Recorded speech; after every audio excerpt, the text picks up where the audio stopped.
Hello and welcome or welcome back to Trail and All Training Training. My name is Will Franz. I'm a running coach and a strength coach, and the whole goal of this podcast is to help you train a little better so you can have more fun out on the trails.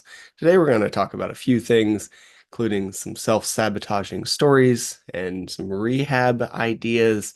And if you appreciate any of this, I would really love if you followed or subscribed or whatever button is relevant on the platform where you're viewing this, or you could just share it with somebody or any of the things that help tell the algorithm robots that you want to see this again because that helps push it to other people. So today, I really want to get into some self-sabotaging stories ideas. I put out an email, and I think a lot of us just tell unhelpful stories when it comes to training or life or whatever. But first, I had a couple chats in the past few days, week, two, maybe, and they're all about injuries. One of them was with myself, which is the example I'm going to use, and but I think I had five of them in the past couple weeks with one client, one of them being me, and then just some few random people on the internet that messaged me. And a lot of the time with injuries, we kind of let them get out of control because they're not a big enough problem yet. And until it's actually a problem in a way that maybe negatively affects our life, then we're not going to do anything about them. And this is where we end up turning a niggle or a tweak or whatever you want to call it into a proper injury that requires a lot of time off and maybe a visit to a doctor and a PT. It's because we don't need to stop doing the shit that we like to do, so we overlook it and really just don't give it the respect that it deserves. And as a result, we end up just making it worse and worse and worse until we're actually sidelined, right? And I've been doing this for my Achilles. I've been doing some kind of rehab things that I've been able to convince my brain was enough until this morning, actually. And what I really need to be doing is just future pacing a bigger problem. I need to think into the future about what is going to happen if I don't keep doing this, because I don't really like stretching. I don't like the boring rehab stuff that actually works. And that said, like, I don't think rehab necessarily needs to be boring or restorative movement or whatever we call it, but I do know kind of what I need to do now. I also need to do a version of a calf raise, which I just find tedious and kind of unpleasant. So I've been avoiding it. Now it's a little worse than it was a couple weeks ago. And if I don't do something, it's going to spiral. And I feel it's very important is the second part there. If I don't do something, it's going to blah, blah, blah, right? Because I also have the choice to just keep going the way I'm going and then get injured and be forced to take a time off, like time out, some time off. That is an option. I'm an adult. I can make that choice. We shouldn't let someone on the internet tell you that you have to do something because you always have options. You can sell all your possessions, abandon your life, move to Thailand, and live in a van selling shrimp while you're scuba diving every day. That is an option that you can pursue if you so choose, but you might not want the other aspects of your life. You might like your family. I like my dog. I like being here and my friends here, right? So even though I've kind of done that in the past when I moved to Korea, if I think about doing it again, it's not really the life consequences I necessarily want, right? And this, we can see the same kind of thing when we look at injuries. You have options. And for me, like right now, I have options, but there's a finite amount of them. There's not really a magic one that's going to get me all the things I want, where I just keep doing what I'm doing and it gets better. That's not real. I can either stop running, I can do rehab and help my Achilles get better before it spirals. I can do none of that shit and keep doing what I'm doing and then end up dealing with a like real problem in 2 months that might lead to some very serious tendinopathy or like a tear. I can pull back and just like stick to a really low mileage every week because I happen to know that's tolerable. Um, there aren't many more. That's about it. So the best one of that list for me and what I want to achieve in the future is actually do the fucking rehab, right? But I haven't been able to convince myself that that's the path. So I guess I'm going to start doing that because otherwise I'm going to get very seriously hurt.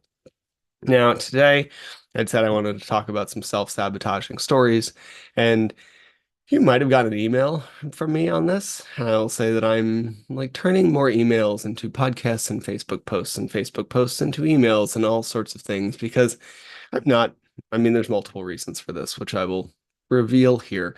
I'm not necessarily the most creative human on the planet. I am probably a better technician than I am a creative. I like to know how things work. Once I know how they work, I try to work to fix them. And I just don't think we need I also just don't think we need like that much shit. We have so much content out there that I probably don't need to be creating 10 hours of it a week. Like it's just not necessary. So if we can repurpose a little bit, that feels smart. It's partially why I keep this podcast on the shorter side. I used to do longer ones that involved a lot more prep. And then I kind of realized that I'm listening to a lot of podcasts and they're taking up a lot of my time. So maybe you are too. So maybe I should just provide a shorter option for those who maybe want something a little more punchy.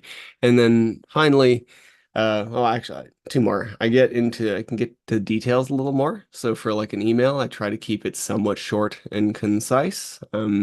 The written word kind of matters to me, whereas rambling into a podcast microphone is not something that I'm never going to develop the skills of an order. I'm just not. So mm, I can just ramble. And then the last one is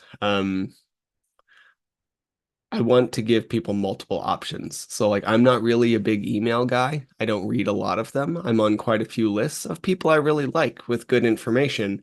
I just don't really get at my computer or sit on my phone and read emails. I listen to a lot of podcasts though. So I figured some people are email people, some people are podcast people. If we put this out on multiple places, then maybe more of us can get the information. And for those of us who like both, then maybe we can get a like deeper dive on some of these things, right? So all of this to say that we often tell ourselves these self-sabotaging stories. And sometimes they're true. Like that's a very real point here. It's not that they're lies, but identifying with them as like part of our core being basically guarantees that you're not going to do anything real to change it. So, like for me, growing up, I was always the slow one, and this started very young. Um, I'm not quite sure when, but it was definitely sometime in elementary school. And in retrospect, there's pretty good reasons for that, right? Like I've been open about the fact that I had breathing issues and I've had nasal reconstructive surgery when I was 19. And we didn't really know any of those things because nobody knows what's normal until you get very well displayed that it's not normal. This is why it can be hard to find like color blindness in a kid for a while. But um, at the time, I was just slow, right? So we did these presidential physical fitness tests, and most of the people, based on the demographics of humans that I know listen to this podcast, probably remember this. And if you're younger than that, one, welcome to my podcast, child, and two, I'm happy for you because they were terrible. Now, so every year we'd get together for like a week in gym class and do a battery of physical tests to see if we were in sufficient physical shape for whatever. Um, I used to think it was the military, but I believe I remember looking this up and it actually had nothing to do with that, but I can't remember what the actual reason was. But this thing was silly. We'd all get together and do these really random assessments. And when we did these assessments, like we would never do them again for a full year. If we actually cared about this test and like wanted to improve, then probably should have spent a little more time working on them.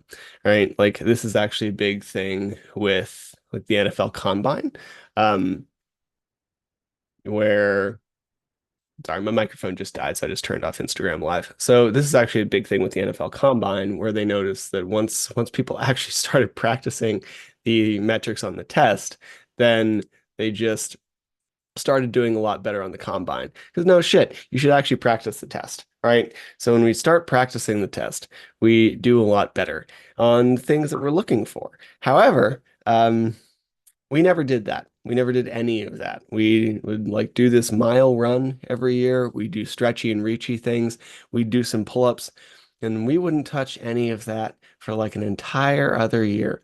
It's not like once a month, maybe you go in and practice some pull-ups, which wouldn't be enough, but it would at least like fake like it mattered. Instead, we played with like parachutes and scooters and played dodgeball. And I personally really appreciate that because I think athletics should be fun for kids. I train a couple kids, and I think one of the biggest mistakes we can do is probably take sports a little too seriously too early for children who don't really care. And then you create a really bad relationship with fitness for the long term.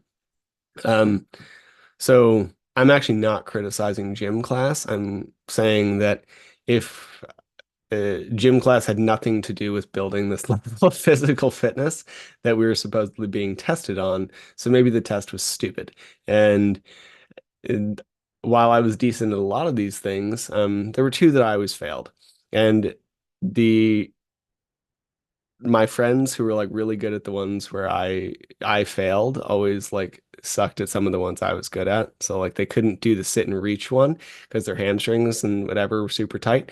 Um, and they were really bad at the shuttle run because they couldn't change direction. However, they were pretty good at pull-ups where I sucked.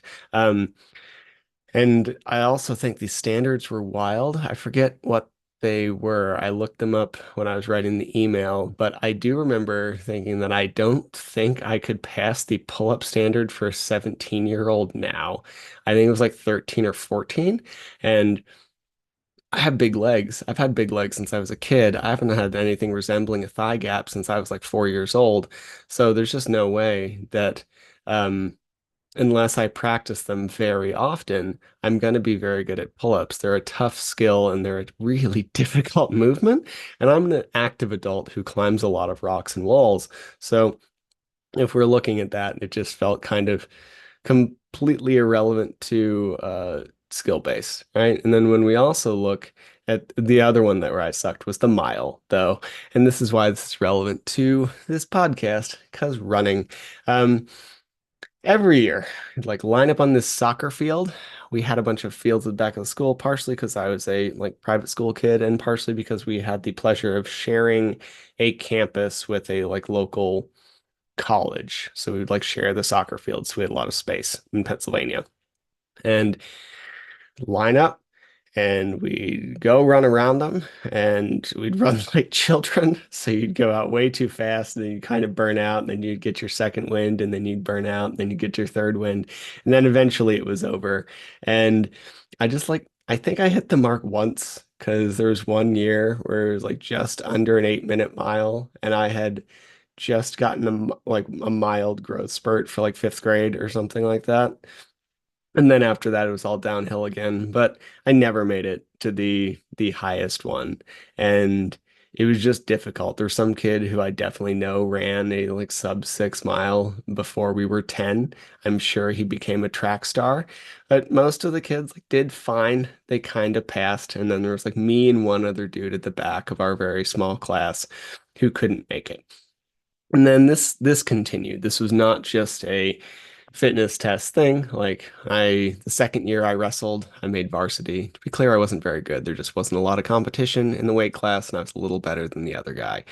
And means I had to show up at some ungodly time in the morning, like 6 or 6:30, to do extra conditioning. And I still couldn't hit the times because when you can't breathe, it's really hard to build cardio. And when you're bad at something as a like child and teenager, you tend to avoid it rather than put in any extra work towards it because it's deeply unpleasant, especially when you're not actually taught to do it well, right? So we'd run this pattern around the gym. We called it L's. And the gym was in like an L shape and it was 2 stories. So you'd like run down one hallway, down the stairs, run the L on the bottom, back up the stairs, and run back to the start point. And of course, I couldn't hit the times, right? Like we'd run this pattern and it just, I don't know what it was. It's probably like a 15, 20-second standard or something. And if you didn't hit it, the whole team runs again because that's how team sports work. And I remember definitely getting looked at in a way that it wasn't mean. Like I wasn't bullied at this phase of my life. That was more middle school. But it was definitely like, come on, man, like as if I wasn't trying, right? Like, and I think that's why it actually wasn't mean. They could all see I was trying. It was just like an exasperation, like, because it sucked. Running L's was awful. And there was just, again, not a lot of actual coaching towards conditioning. We wrestled a lot and then did like Navy SEAL training for conditioning without any actual prep. It was just kind of brutal and not actually well executed.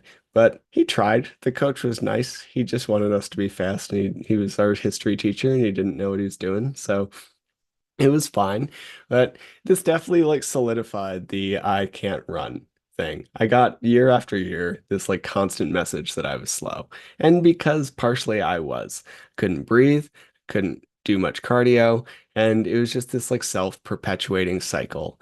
And it's been this story that I've told myself for probably as long as I can remember. And this was also a little bit from my dad because he and I have a very similar build, like to the degree that when his college or friends like, see me, there's like this weird look of recognition on their face. Because I look very much like he did at every stage of my life so far. And he always said something like, if I can't catch you in 20 meters, I don't want you bad enough. And like that's what kind of the basic thought I had as well. Like I'm a decent sprinter, but not really good at cardio. Now, the part that he didn't really share about that was he was also a like national level wrestler, so clearly he did cardio at one point and was very good at it. But it sucked because we're not necessarily built for it from a genetic standpoint. So, um, I just had this story that I was slow because I was, which made me stay slow because I never really trained and never really knew how to train and never really looked into getting better at it. And then over the last 6 months, I've actually been trying to get faster because I want to get better at this thing that I say matters to me. So I put my ego aside and decided to like embrace it was kind of boring and really frustrating work required to stop being slow. It requires you to actually take a relevant perspective on your paces and like know what your mile like have some idea. It's going to change day to day, right? Like there's no perfection in training, especially when you're not great at a sport. Like I'm not at a point where a 5 second difference in a pace matters to me, but 30 to 45 seconds definitely does, and we got to be honest about what that would be. So I have to have a basic idea of my mile time, and then we put in work, put in repeats, put in VO2 stuff, build the top end, do lactate stuff, actually fuel the training, right? And surprise, gotten faster. Right? Like I'm still not fast, and I probably will never actually be fast in the grand scheme of things. There's no part of like there's no me from the past life that I've lived that is going to end up running a like 15-minute 5K. That's just not real. I started running after 30. There's no base there that's going to lead to that, and nor underlying genetics that would lead to that. It's possible I could be a late in life 100-meter sprinter, but that's not what calls to me. But I am a lot faster. I am very likely faster than I've ever been. And the only other time would maybe be right before I left Korea. Um, but I was training differently then and worse and like really hard and probably looked like I was in better shape. But I'm stronger and faster than I've probably ever been at 35.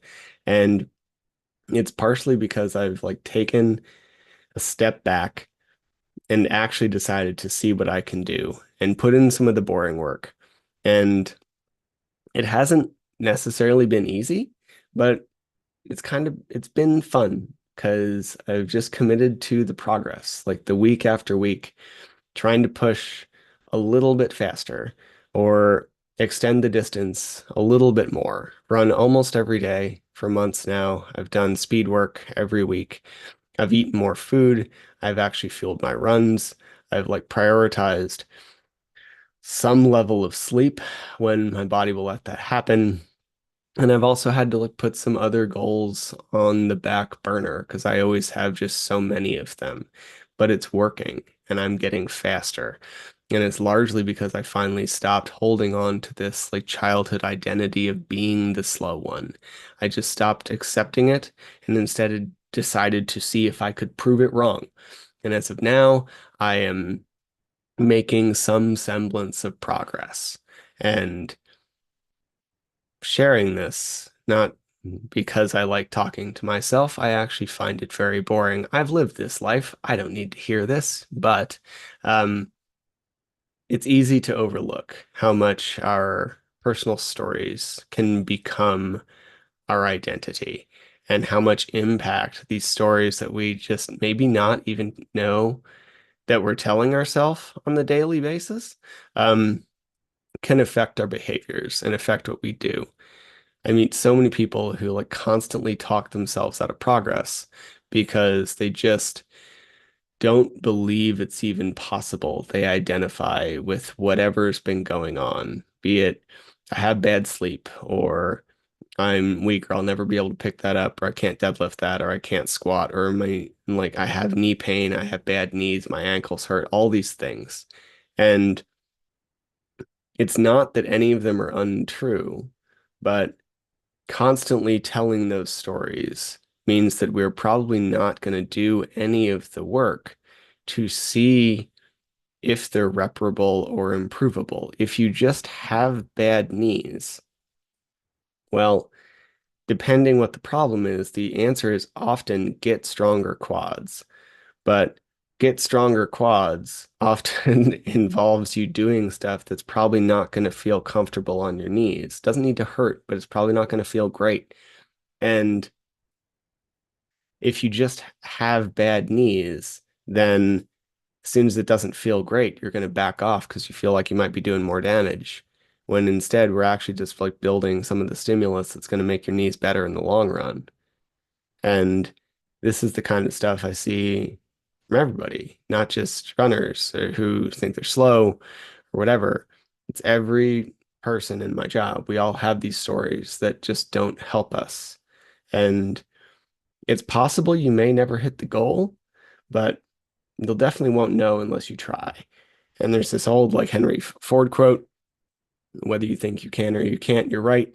And the first half I think is insane because um, I there was no possible world where I was going to be an NBA player. Like I'm a 5'7" person who can't jump super high and like doesn't have great ball handling skills, like even if I really practiced. But the second half is almost certainly true. I'm If you don't think you can do something, you definitely can't because you're not going to put in the work to get there. And we just need to stop telling ourselves really unhelpful stories. Set some big goals, set some process goals, see like what the target may be. Hey, could I maybe run a sub 20-minute 5K? Is that possible? If so, then it probably means I should first try to run a sub 25-minute 5K and see what ends up there. And once I achieve that, if that went really well, then maybe we adjust some paces and put in similar work and see what we can do. But you will never know unless you set a few like goals along the way and put in the effort. You got to put the bullshit on hold and actually try and see what we can achieve. And I've been talking for way too long on this. It's been about 25 minutes, but I think this is important. And if you really want to do something, let's set the priorities, make sure we pull away the time in our day and actually try to make it happen. If you don't, that's fine. Again, I'm not here to tell you what your goals are or set them for you. But if you have goals and you really want to achieve them and you keep talking yourself out of them because you just think you're not built for it or whatever, then stop it. Like give it a shot and see what happens. Hope it's helpful. I hope you have a great day. If by some happenstance you listen to this and are also at I Am Tough this weekend. Um, give me a shout on Instagram or something. I'd love to meet you. I'll be posting it in my stories. I'm going to be out there crewing one of my runners. Um, and whatever you're doing this weekend, I hope you have a lot of fun. I will talk to you later. Have some fun on the trails.